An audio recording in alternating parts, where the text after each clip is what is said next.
Could I get everyone's attention, please? Now, it's hard to tell whether you're speaking or whether that's just the ambient noise from the showroom floor, so I'll assume that I've got your undivided attention. But good afternoon, and I hope you've been enjoying Discovery so far. My name is Martin Croteau, and I am the Director of Academic Entrepreneurship at OCE. I'm delighted to be here today for our elevator pitch competition.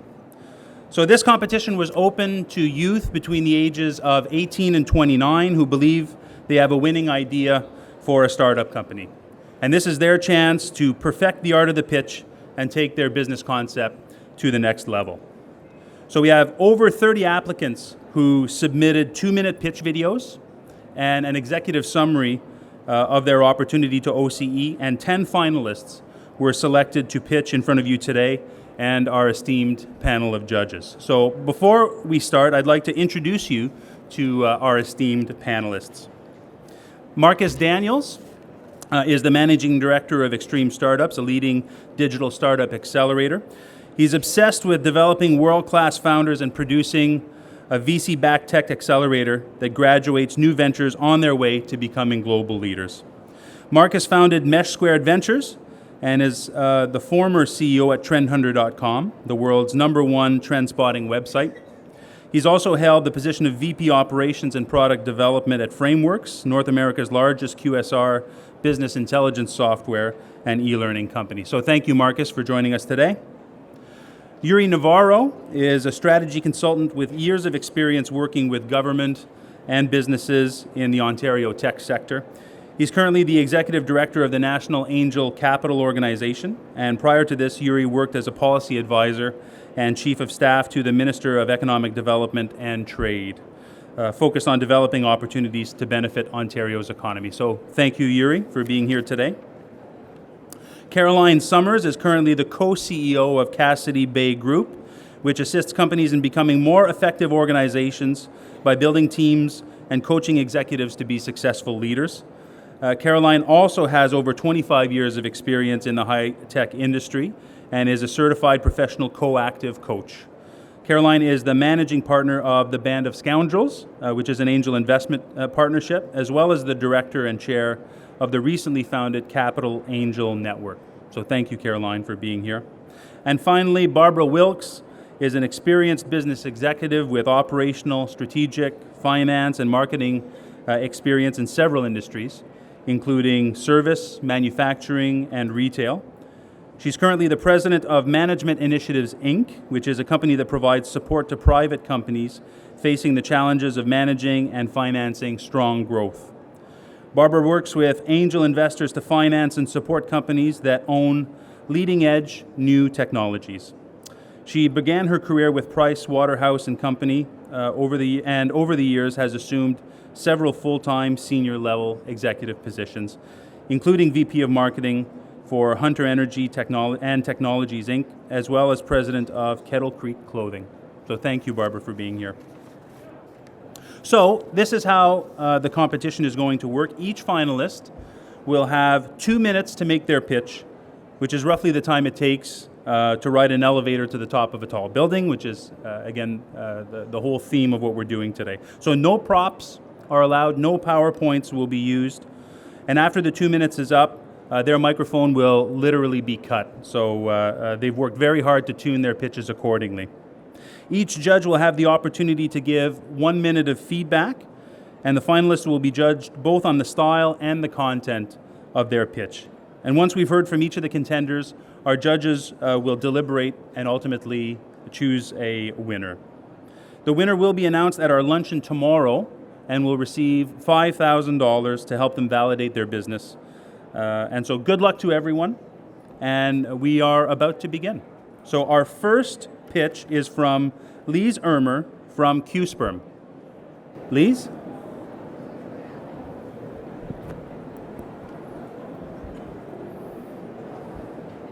Did you know that 1 in 6 Canadians will experience infertility, but that there is only a 24% success rate for assisted reproduction?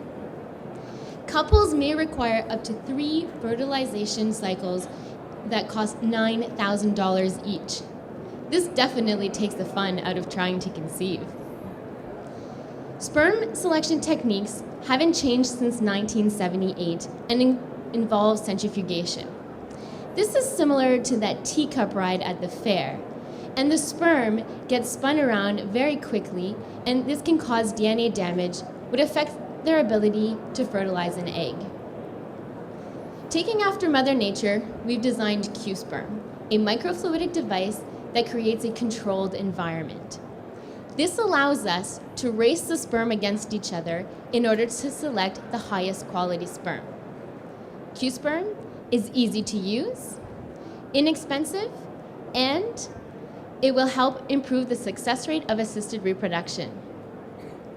QSperm will be used in fertility clinics, and we know that last year alone, there were 3.6 million fertilization cycles performed worldwide, and this is growing at a rate of 7.8% per year. With my business partner, Dr. Marion Vollmer, and our supporters from the University of Toronto, Roche Venture Fund, and Longitude Capital, we aim to have QSperm in the clinics by early 2016. With your support, we will be able to achieve this goal, and at the same time, together we can help couples reduce that burden of financial and emotional strife that they get from infertility. The next time that you see a newborn, remember that it only takes one sperm in a million to conceive, and that we need QSperm to select the best one. Thank you.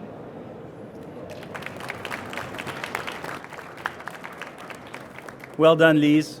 And so feedback from our judges. Maybe we can start with you, Barbara.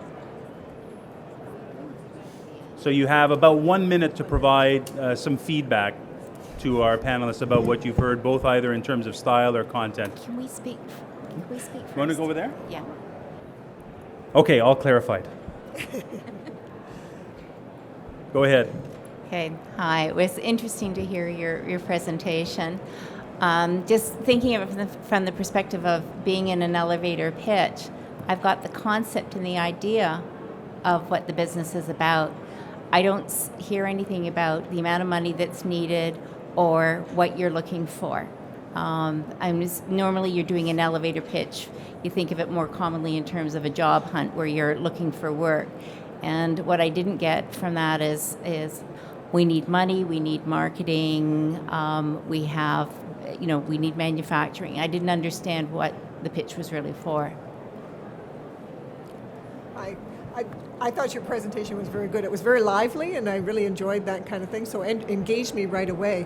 I would kind of echo the same sort of comments. What I kind of noticed was that, you talked about getting into the clinics, like, how are you going to get into the clinics? So I think some of those questions, answering some of those questions from a business side would fill out kind of where you address the problem and you address the solution very quickly and very well, is to kind of fill out that. Okay, I have a hard time not asking questions, so I'm going to try to frame these in the way of not Thank questions. you. But essentially, yeah, I definitely agree with everything that was said so far. I also thought that you have a unique opportunity with this kind of a company and pitch to bring a little bit of comedy into it, or make people laugh a little bit, engage them in it right away. So that's something to look at. The size of your market, what you talked about the big market. What does your solution address? And that's kind of important, I think. And the benefits. So is it time? Is it success rates? Is it money? And who's benefiting? So who's paying for this that would be interested in buying your solution? And then finally, time to actually getting it out the door. What do you think that might be in terms of an investment cycle? So that's something that I would think of. Yeah, I love the energy, especially in the beginning. I didn't understand what your edge was compared to maybe some of your competitive landscape. As well, obviously having an ask at the end would be pretty important to understanding how much funding you need to take this to market, especially if you're actually doing an elevator pitch to an investor, opposed to actually getting someone hooked on the idea. So maybe choosing between the emotional side or the financial side, one or the other, depending on who you're actually pitching. Excellent. Thank you very much, and thank you, Lise. Good job. Our next finalist is Alex Kolodkin from SetScouter. Alex?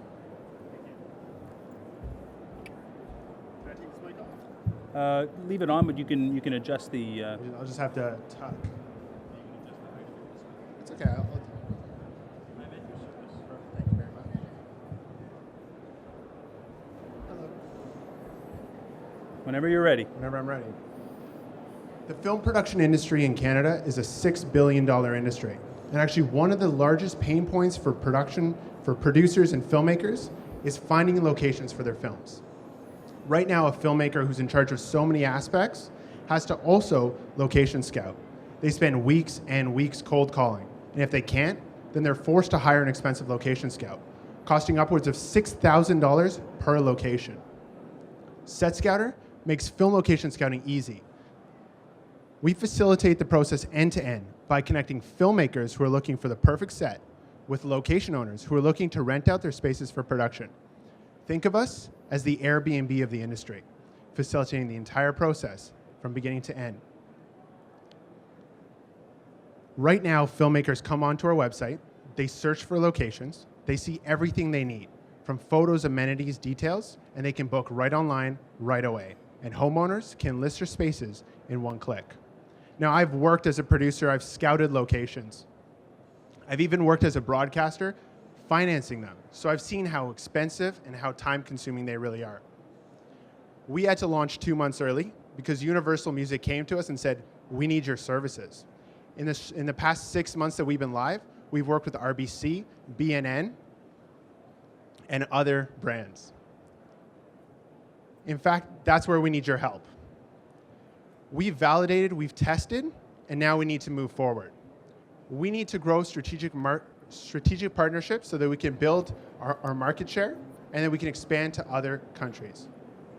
My name is Alex Clarkin. Thank you so much for allowing me to present how passionate I am about location scouting. I'm the co-founder of Set Scouter. Thank you. Thank you, Alex. Caroline, maybe we can start with you this time. I thought it was really cool that you talked about a customer coming to you earlier, and I would actually leverage that more because certainly as an angel investor, that's one of the big issues that you see is that you want to see traction from your customers. So going on to talk about BDC and some of the other people is nice, but play up that universal is what I would say. And I think, related to the kind of the last comments is, what do you want from us? Like, do you want? I got that you wanted some money or something for marketing and to build your business more, but put it in money. We need something this amount to go further. Okay.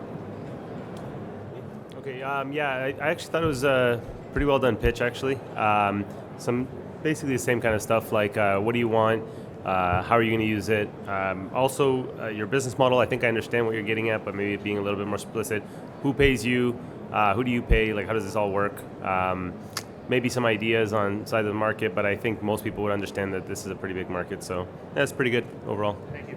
Very good pitch. I liked how you incorporate social credibility, that you're actually working with customers. I'd probably actually go very specific on the type of traction metrics you have or are experiencing, maybe like week over week growth or month over month growth. I've been in the market for about 2 months.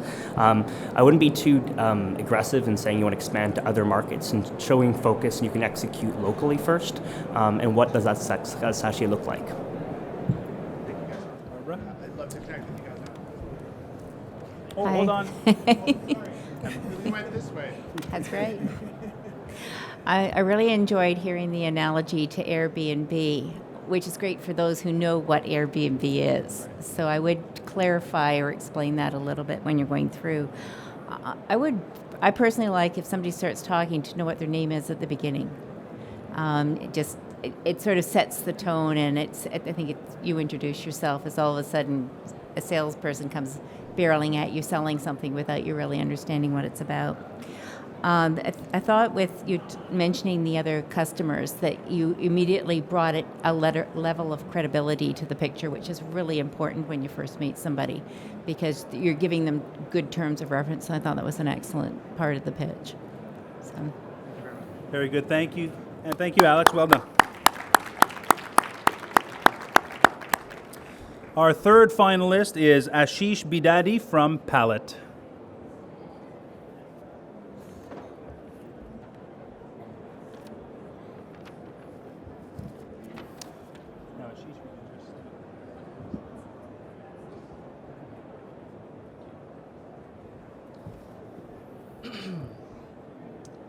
Hi, I'm Ashish, and I'd like to talk to you about Pallet.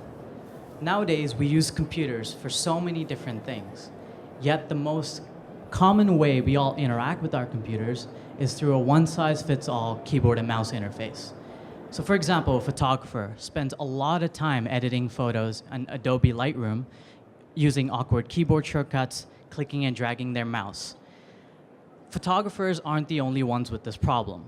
This applies for videographers, DJs, musicians, and even designers. This is why we made Pallet. Pallet is a customizable hardware interface. So you've got buttons, dials, and sliders that you can connect, kind of like Lego, to create an interface for your job and your workflow. We've even built a really easy-to-use Pallet desktop app. So it automatically detects the configuration of your Pallet, and you can set functions from any software to your Pallet modules. So our photographer can now set exposure, contrast to Pallet modules. And it really improves the efficiency of their workflow and makes it more intuitive to use. We've been focusing on this creative professionals market, and we actually launched Pallet on Kickstarter last November. And I'm happy to announce that this January, we successfully completed our campaign, raising well over $158,000.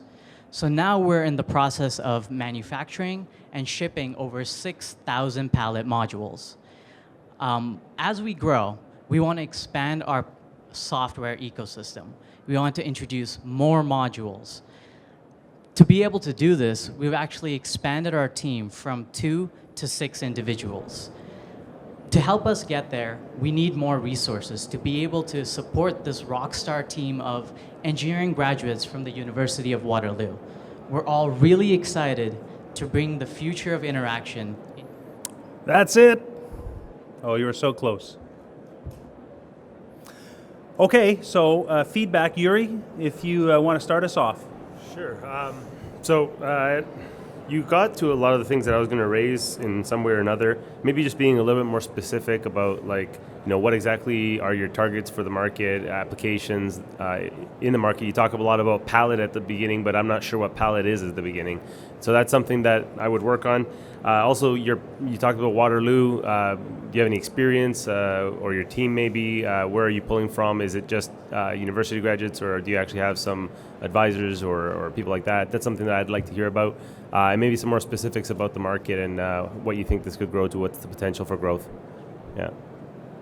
Yeah, good pitch. I definitely like the fact you're wearing your brand. That makes it stand out a bit, so that's a small little detail. Certainly, trying to understand about, you're going after creative professionals, but even in that market, there's so many different segments. Are you going the high end, the low end? I didn't get a real sense of what the cost is, that sort of element of the value proposition. So maybe stressing that specifically, as opposed to going through all the different types of people in the creative professionals, specifically for an elevator pitch, and get me hooked into it a bit more, and naturally go for an ask at the end of it. What you really do need, because you mentioned a lot of resources. I'm not sure precisely what that is and how I can help. Barbara? Hi. I felt that there was a lot of time spent explaining the product, and I think that my advice to you would be find a way to do it more succinctly so that you can spend the time more on the other issues that are important. I have no idea coming from that of what the size of the market is or how much money I could make. There was a reference there to the Kickstarter campaign and the $158,000. I'm assuming that the 6,000 modules was what you promised to people who participated in the campaign from. Does that mean that you had 6,000 investors? That type of information there's little dribs and drabs there. Definitely something that I would want to ask questions on, because it sort of left question marks, but not necessarily something that's going to say, hey, this is a money-making opportunity for me. Thank you. I think I'm just going to echo some of the things that some of the other people have said in terms of the business side, but the other thing that I noticed was that it would help me to understand a little bit more if you used an example, a detailed example from a user's perspective, because I have to admit I was getting down the technology path, coming from high tech and technology, and losing focus on what is the benefit to the end customer and how would they use it. So I think that would be my comments back. Very good. Thank you, judges. And thank you, Ashish. Good job.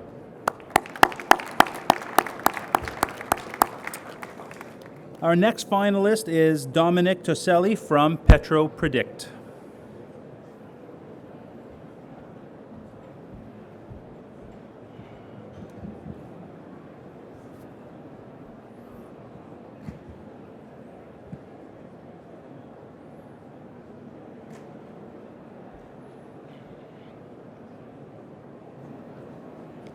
Over time, casing leaks begin to develop in oil and gas wells, cutting production and leaking oil into the environment.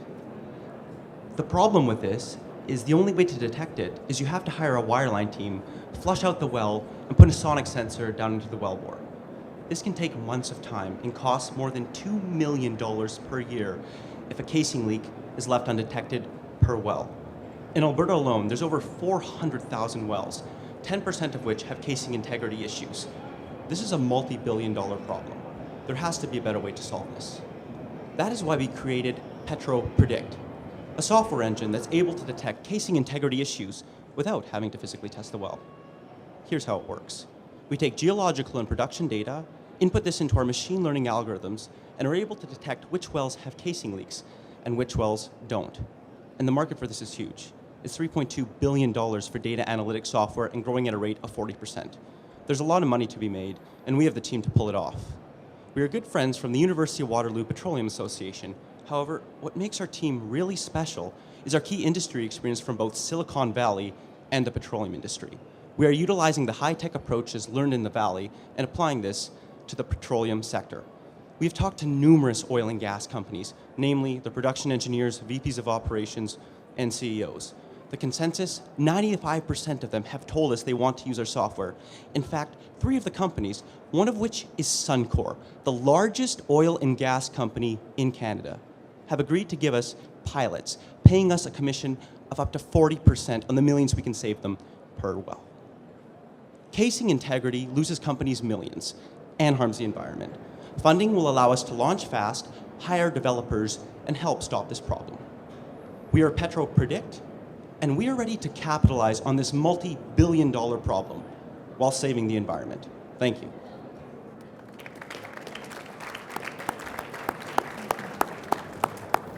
Marcus? Excellent pitch. Certainly got my attention. A couple small details I would say is your go-to-market strategy. In some sense, I have a better sense of, are you building this for just one customer, or are you going more deeper? What's your kind of approach to that? Directly, or going through channel partners. What your business model is specifically with the software. You talked about analytics and the different ways you can monetize analytics from licensing deals and whatnot. So getting a bit more precise on that, and also asking specifically the asks for the resources and what's that next milestone you're trying to hit in say 12 to 18 months. But well done. Thank you, Marcus. Barbara? I thought you did a terrific job on identifying the market and the market size growth opportunity. I don't have an understanding of what your slice is of that, how much money your company has the potential to make. Didn't have a hard dollar and what level of funding.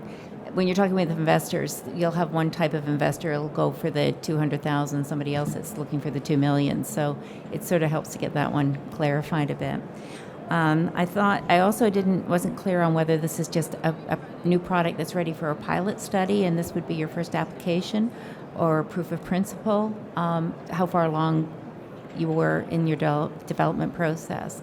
But in terms of, does this one make me want to run over and get more questions answered? Absolutely.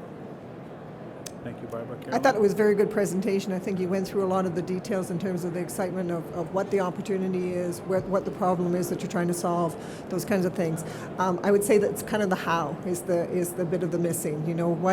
What do you have now? What do you need to do? And how are you going to make it happen? So that was my comment. Yeah, I'm going to echo essentially what everybody said. One of the key questions you always want to answer is like, what do you have? Where's it going to go? How much money? What size of the market? What is my share of that? What do you need me to put in order to do it? So some of that stuff. Everything that everybody said. The one thing I'll say though is that with especially angel investing, these things are often about personalities and about relationships. And one bit of advice that I'd give you, while you were a very good performer and presenter, and your pitch was actually quite well done, you seemed a bit tense. And so that's understandable to a certain extent, but sometimes kind of diffusing the situation in the room, kind of making it so that people are comfortable with you is a key part of getting investment. So just think about that. Very good, thank you. Good job, Dominic. Our fifth finalist is Sandra Muir from Monroe Be.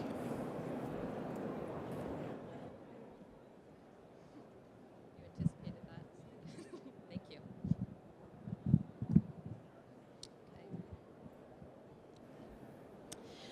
Monroe Be is not just a company, it's a movement. It's a movement away from stuff and towards making memories. And it is going to fundamentally change gift giving for kids and teens. The problem right now is that gift giving for kids is stressful. Gift givers have told us that they feel like a failure if they get the wrong Thomas the Train or Power Ranger. And moms have told us that they've cried on Christmas morning because the amount of toys their kids have received. And what's interesting is if you ask these same individuals about a favorite gift they've ever given or received, they'll say an experience gift the majority of the time. We heard talk of tickets to a play or a hockey game or even a trip to Disney. So why aren't we purchasing these gifts for kids? And that's where Monroe Be comes in. Monroe Be, the first company of its kind in Canada, is an online marketplace where you can go and purchase those experience gifts for kids and teens. That can include everything from zip lining to cooking classes to horseback riding lessons, and it all comes in a fun gift package with some small items related to the experience. Our unique value proposition is, give kids a gift you'll both remember. Our market includes moms and grandparents, as well as a newly identified market segment known as Panks and Punks. That stands for professional aunts or professional uncles, no kids. And the Pank market alone spends about $9 billion US every year on kids. As for the team, co-founder Aaron Clausen and I have significant marketing strategy and HR experience. We're part-time MBA students. I'm a Pank and a social media strategist for Wilfrid Laurier University, and Aaron is the HR manager for a Kitchener-based startup known as Vidyard. Today, we are asking for your support for accounting, legal, and website setup costs. And by supporting Monroe Be, you're supporting a movement that is going to fundamentally change gift giving for the kids and teens in your life. Thank you. Thank you, Sandra. Barbara? Can I go second? Okay, sure. Oh, now I'm on the spot. So one of the things that I found with your presentation, when you're talking about a movement, I didn't quite get that this is a movement. It just seemed a little bit grandiose, and it's nice to kind of aim for something huge, but I think that's almost a little bit too huge for what you're looking at, but that's just my own personal opinion. But I thought your presentation was very good. It's nice to see the business side and what you're going to use the proceeds for and that kind of thing.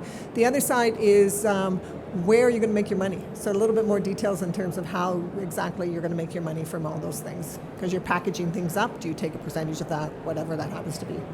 Okay. So yeah, I thought a lot of the points that I've raised before, or everybody's raised before, were pretty clear here, so that was good. One thing that I'll add is maybe in terms of your distribution strategy, and there might be a reason why you picked going after grandmothers and such for this, but maybe look at partnerships with B2B instead of B2C. Just an idea for me, but there's a lot of organizations out there that already have big markets that they can distribute to, and if you can become a partner for them, that might be an easier way to get your product to market. That's one thing I'll just leave out there. There's a lot of stuff like risk considerations for, what is the risk somebody falls down off the horse, that kind of stuff. So. Good presentation.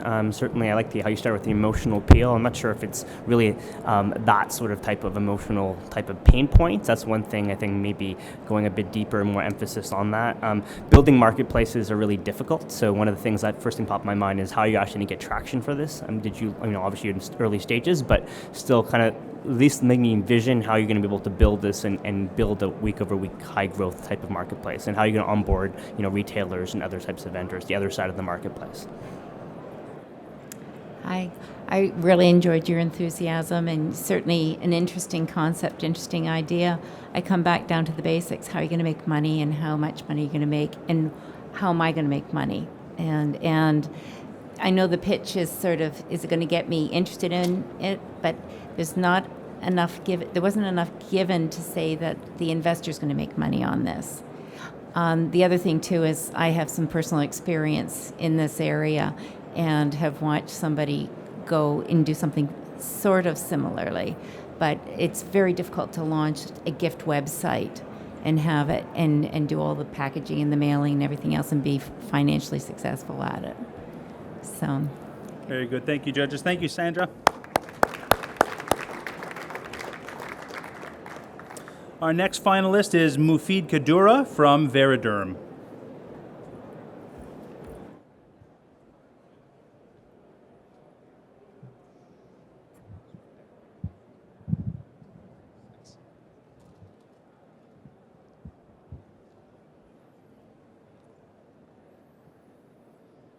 Hi, everyone. In a day and age when technology is changing extremely rapidly, the area of allergy testing remains to be a field of slow innovation and invasive practices. For those of you who've had allergy testing before, you understand how painful the current system is. You go to the doctor, and they place the allergen on your skin. Then they prick you with a needle, and they wait for a reaction to occur. Basically, the size of the red area is an indication of how allergic you are to something, and that's the way it's been done for more than 30 years. That's why we are here to introduce a small skin patch that goes on your arm and measures your allergies non-invasively. Best of all, it's something that you can do on your own. Currently, 60 million North Americans suffer from allergies, and what this translates to is $15 billion in healthcare spending as well as costs to businesses. The number of people suffering from allergies is on the rise each year, and this patch will directly address this market. We have been interviewing patients for the last 2 months, and every single one of them said that they would rather use our skin patch to determine their allergies than to go through the old and painful skin prick test. Our ask is $5,000, and what we plan to do with the money is to develop an early-stage prototype from which we can take to clinical trials. Our goal is to see this product in every single pharmacy and make allergy testing that much more convenient for everyone. My co-founder Eric Blondil and I have been hard at work developing the technology behind this patch. We're both University of Waterloo students, and I'm finishing my undergraduate degree in microbiology, while Eric is completing his PhD in chemical engineering. And together, we have the scientific tools and experience to make this project a reality.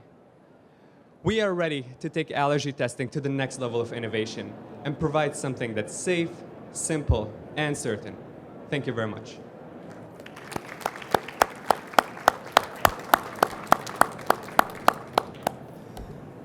Barbara, do you want to start us off this time? Sure. You were you never mentioned your name during the pitch. You introduced your co-founder, but not your name. Interesting product, interesting idea.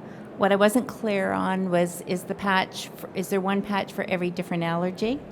Am I going to be covered in patches in order to go through this testing, or is it a multiple patch thing? That's the type of thing. Most importantly, for something of this nature is, can it be patented? Is there something, are you going to have some protection on this? Because if it can be patented, then you're going to have people immediately say, I want to hear more. That's going to be something that's very quick. Was delighted that you got the money out on the table right away and how you were going to use it. But what you didn't say, I'm looking for a partner, I'm looking for someone who can get me into a larger company. You didn't sort of go the next little bit as well. I thought it was very engaging and compelling story. I really liked your start. It kind of really showed where your value was, what you were doing, and your product. Like I got a good view of that. I concur with what Barbara was saying in terms of, is it one patch, many patches, that sort of thing. What I would say is that some of the things that you could add on to is just adding for the other help. It's not just the money, so it's advisors, it's people can open doors and things like that, because you just you and your partner, co-founder right now. The other thing is $5,000 isn't going to take you very far, so I would go big and really look at what you can do to take it to prototype, because $5,000 is highly unlikely you're going to be able to take it to prototype. Yeah, I mean, that was like reading off my list. I definitely agree with most of those points. I'll add the ones that weren't up. Regulation. Is this a regulated market? Do you have to go some kind of approvals? That's a huge value, actually, if you don't. So I would talk about that. Patents, I would agree.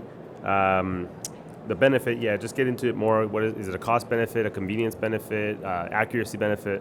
How does it work? Which I think speaks to kind of what Barbara had raised. That's really important. And money, what do you need other than money? Time to market, that kind of stuff. Okay. Yeah, I agree with most of the comments made so far. I'll just add the emphasis on the amount of money you're asking for. When you say 5K, that actually kind of turns me off to start with. And like, there's no way you can execute against that opportunity. And if you actually say it much bigger and how you're going to spend that money, or at least tap into other resources. Also, I got the certain sense of saying you're both still at school, regardless if that's the case, or will you be working on this full time? Who else is there on the team that can help execute this in a short period of time? But definitely, you got me hooked into the problem. So that's a good first step. Very good. Thank you, Mufid. Well done. Our next finalist is Amin Gafelabashi from Embla.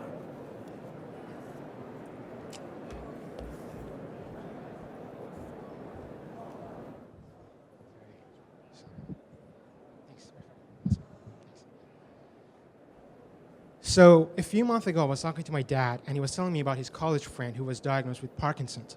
His friend was attached to his touchscreen devices, to his iPhone, his Nexus 7, and a GPS in his car. But after he was diagnosed with Parkinson's, he couldn't interact with any of these touchscreen devices anymore due to a tremor in his hand.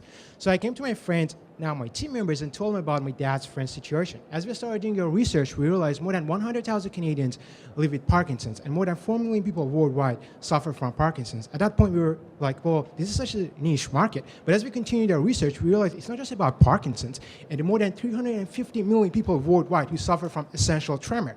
And 85% of these people report difficulty interacting with touchscreen devices.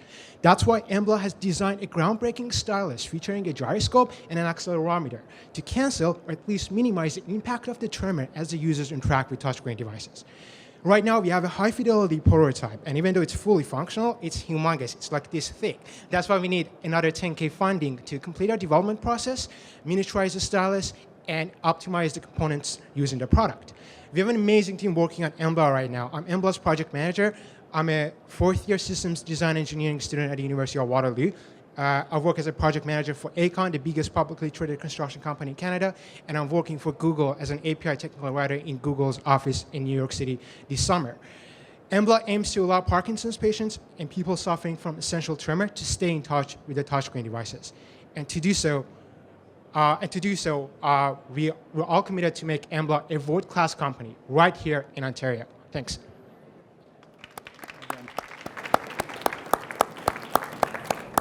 Yuri?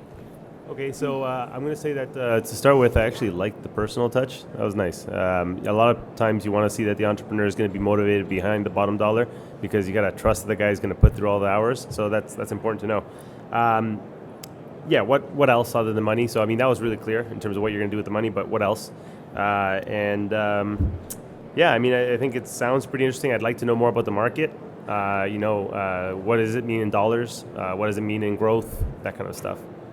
And execution, how quickly can you get something like this to market? Great energy. I would work a bit on the cadence. It was a bit hard sometimes to understand what you were saying. So you talked really fast, you get excited on stage, so that's good. I didn't really understand too much about the investment opportunity. It seemed like a real problem that needs to be solved. But I mean, is that something I would give like sponsorship dollars or charity, or is it really a business behind this? So I didn't get too much sense of that. So as an investor, I didn't get much of a hook. On the emotional appeal, I did. So well done. Hi. I thought you did an excellent job in presenting the problem and the solution, the concept for the solution. Loved the way you started with the story, but I echo again the other judges' comments on not identifying how much money you need or a longer-term vision of where you were going. Yes. I found the same thing. I thought I really liked the way you started and the personal side. It really captured my attention from that perspective. I found you spoke a little too fast, so I felt like I was in a bit of a race the whole way through and trying to catch my breath up with you. The other side is just a little bit more details on the marketing, like how do you get to the market? How do you get to the people who really need this product? So I think that would really be helpful. Okay. Very good. Thank you, judges. Good work, Amin. Next up is Chris Gray from Materialized. Everybody ready? Whenever you are. Good afternoon, everyone. My name is Chris, and I'm a co-founder at Materialized. Materialized is an online marketplace for the sale, streaming, and digital rights management of 3D printable designs to be used on household-level 3D printers. We operate as a seller's marketplace for 3D designers in the same way that Shutterstock.com allows professional photographers to upload and monetize their work in a secure fashion. So in an industry that's growing at 87% every year and expected to be worth $5.7 billion by 2017, two very specific problems or pain points have emerged. Number one, users of 3D printers need somewhere to go to get designs. Without designs, a 3D printer is essentially useless. With the adoption rate of 3D printers being very high and the price is steadily dropping, the average consumer who does not have design experience or modeling experience is going to be the prime candidate for purchase. These users are going to need an easily accessible, searchable, and categorized database of 3D designs to use on their printer. Now, the second problem revolves around the designers. The top designers are apprehensive or reluctant to upload their designs out of fear of theft or unfair monetization or redistribution. So very similarly to how the illegal sharing of MP3 files damaged or arguably even killed the music industry, the illegal sharing of 3D files has the potential to do that to our physical worlds. So take, for example, the board game Risk. If I want to play the board game Risk, I have the option of going to the store and buying Risk, or the option of printing Risk in my own home in a matter of hours for free without paying the manufacturer. So out of that need becomes the secure monetization form as a marketplace.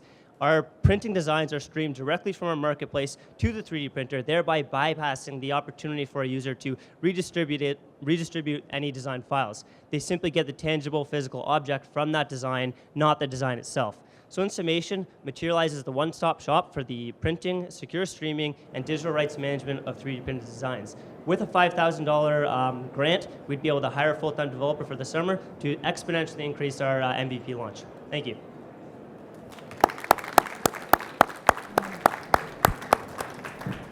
Great. I think really solid presentation. I like the fact that you had identified both sides of the marketplace, how you're going to solve those issues.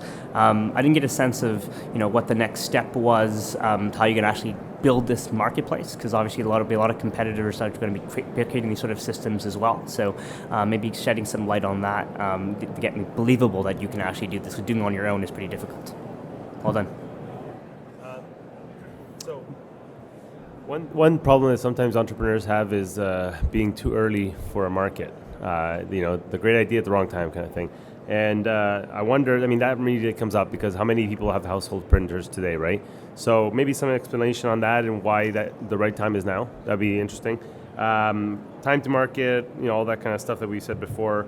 Material costs and other dependencies. So yes, you got the design side. They still need to buy the materials. They need to buy the printer. What are those other considerations? How do they affect you? Something that comes to mind immediately.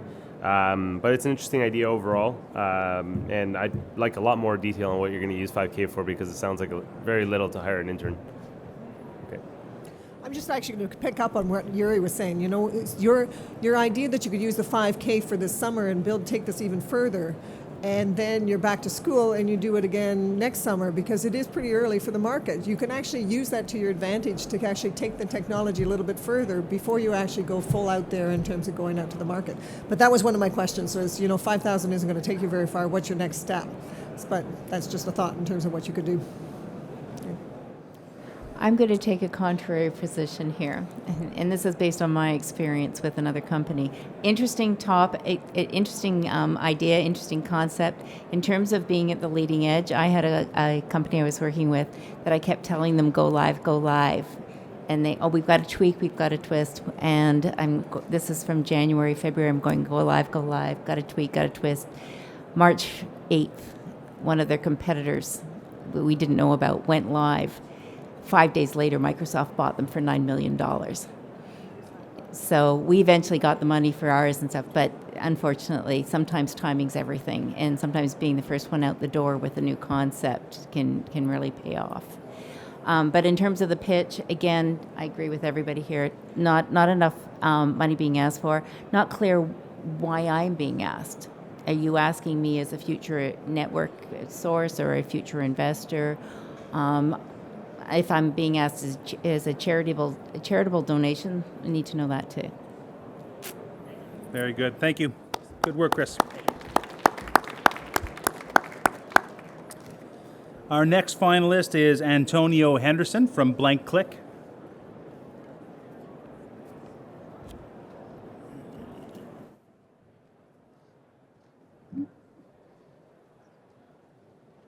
Hi, I'm Antonio Henderson. Have any of you had a chance to meet my friend Anthony over here?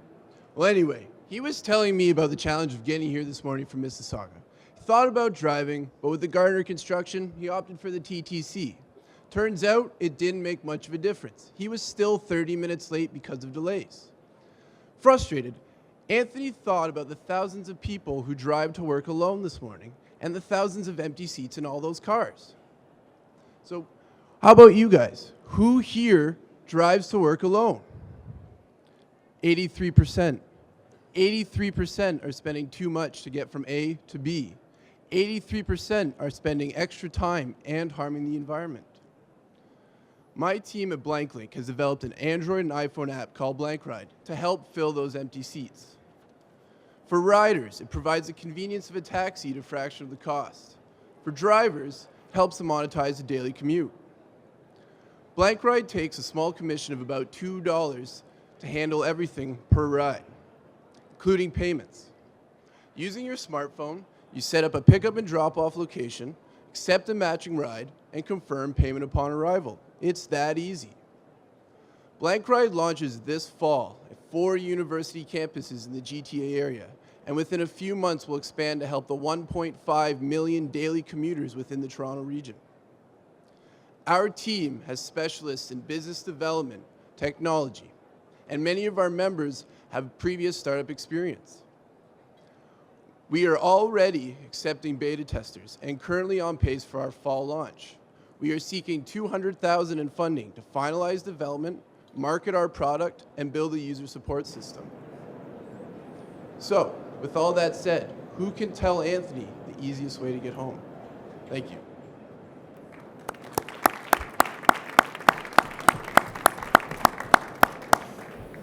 Barbara? No? You look ready. I do I? Interesting presentation, except Anthony's probably not in the elevator, and there's probably not a lot of people raising hands in an elevator. So in terms of what the goal was here, you did introduce yourself and sort of link in with somebody, which I thought was good. You had a story that tied it together. Again, I can see the $2 a ride. It's going to take an awful lot of rides for me to get back that $200,000, because that's got to come. So I'm sort of wondering, does this make sense? Does this model make sense to go out with that much money on an Android application? So from a business perspective, I'd have some concerns. From a pitch perspective, I think you came across very well. He spoke very clearly. You got your idea across very clearly. I was much the same. I liked your pitch. It was very, very articulate. You said exactly what the problem was, what the solution was. I was having a little bit a harder time seeing that, who's your target market. So, if it's everybody, well, it's probably not everybody. But so I think the focus on a smaller target market, who are the people who are really going to want to take advantage of this, might actually get your product out there faster and quicker. Yeah, I agree with pretty much all the comments. Just as a general point, when you have 2 minutes, polling the crowd can be risky and dangerous, so you might want to think about that next time. Have you ever heard of Lyft? Uber? Yes? Okay, so big competitor, possibly. Very, Uber's new, what do you call that? The new thing that they're doing with people to people could potentially be a very big competitor. So you might want to address that in your presentation. Who's giving you $200,000 right now? Do you have that secured, or you're asking for it? I didn't. Oh, okay. And the story idea was good. Is this an app or a company? That's one question that most investors ask you. I know a lot of investors. No questions, Yuri. Yeah, no. It's getting close there. No. So all I was saying was really that investors almost always ask that question. And from what I've seen, most of the time, if it's an app, they're not interested in it. You got to tell the story of why it's a good company to invest in over 5 or 7 years, whatever it might be. Good energy, definitely. Certainly, the space is really crowded at this point, especially for on-demand services. I wouldn't get too deep into the monetization to start with. It's all about, can you actually get users on the system as fast as you possibly can and be number one? And maybe painting that story in your elevator pitch, specifically for a focused investor who invests in the space, would be, okay, I can see the path how you can win. Because $200,000 is, can you ship that, quickly? That's a lot of money actually to actually build, and we tend to fund companies $60K and they can get a product out the door and see what that sort of traction is. But overall, interesting. Barbara had a fun. I just want to do one follow-up comment. One of the first things that came to mind when you were talking about it was the insurance, the legal liability issues, but also the regulatory issues, because I know Uber's had some issues in terms of the taxis and everything else. So you might want to address how you would, that you're aware of those issues and how you would be working around them. Very good. Thank you. Well done, Antonio. And last but not least, is it almost over already? I can't believe it. Mike Vaughn from Linksio. Ready to go? Is that good?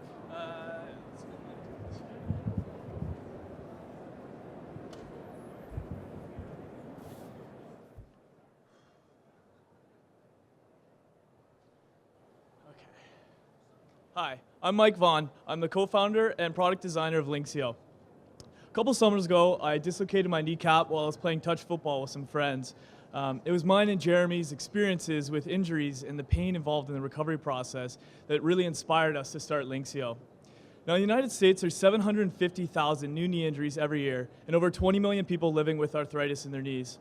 Physiotherapy and exercise are the most commonly prescribed treatments for knee injuries because they're proven to work. However, only about 15 to 20% of patients do all their exercises, and only 10% do them all accurately. Physiotherapy programs fail when patients don't see results. Our technology allows patients to see real, tangible progress. Linksio is a digital knee brace with embedded sensors paired with a mobile application that helps patients heal by managing their recovery, visualizing progress, and linking them to their physiotherapist. Using technology, we can reduce pain, overall cost of treatment, recovery times, and help keep patients motivated. Now, based on US numbers, we can assume that there's 12,000 new knee injuries in the GTA every year. 80% of the clinics that we contacted agreed that Linksio could make a positive impact on patient behavior, their clinics, and agreed that and would consider prescribing Linksio to their patients. There's 78 orthopedic retailing outlets in serving 464 physiotherapy clinics in Toronto. If we're able to penetrate 10% of those retail outlets, we could have access to 1,200 new customers every year in the GTA alone. So the team building this right now is myself, Michael Vaughn, product designer and creative development, Jeremy Beckett, business development and financing, and Paul Walker is hardware and technology development. We hope that we'll use the $5,000 prize for customer development, initial startup costs, and prototype refinement. We hope that you choose Linksio because heal people. Sorry, that's it. Good job.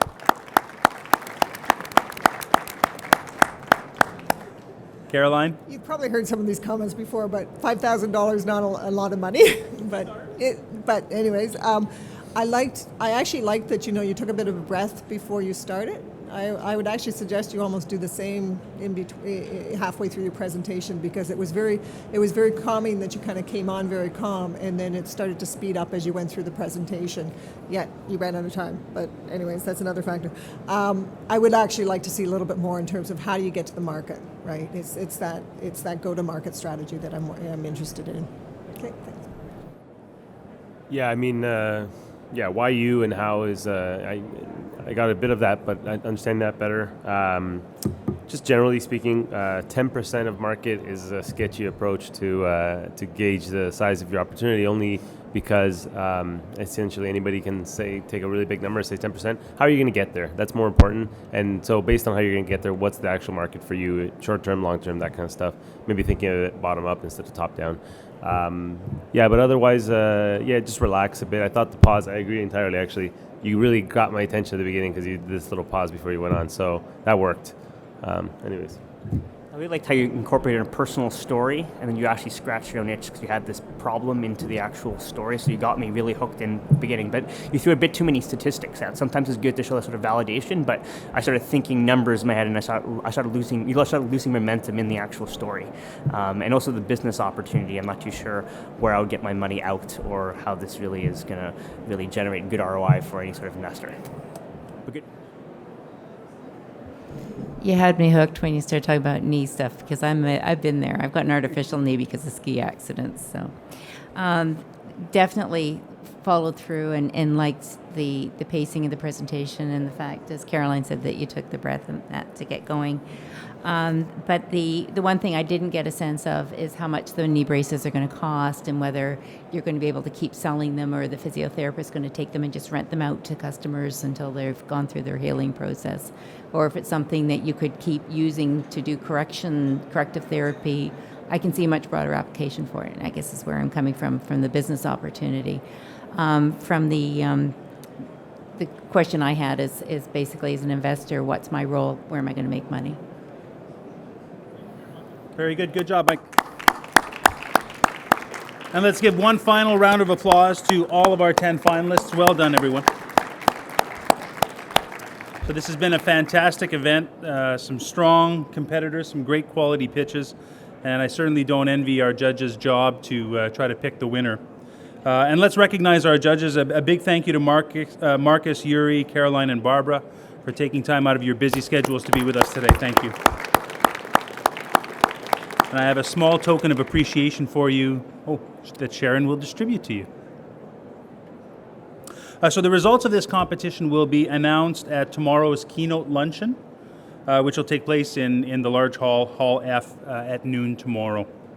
And coming up next in this theater at 5:45 is a presentation from the delegation from China. So attendees can learn about collaborative partnerships between Ontario and China that promote Sino-Canadian scientific innovation, collaboration, and exchange opportunities. And they can also meet some of China's most prominent investors. So I encourage you to come back. We've got about 45 minutes now until our next event. So again, thanks for being here, and we'll see you at noon tomorrow. Thank you.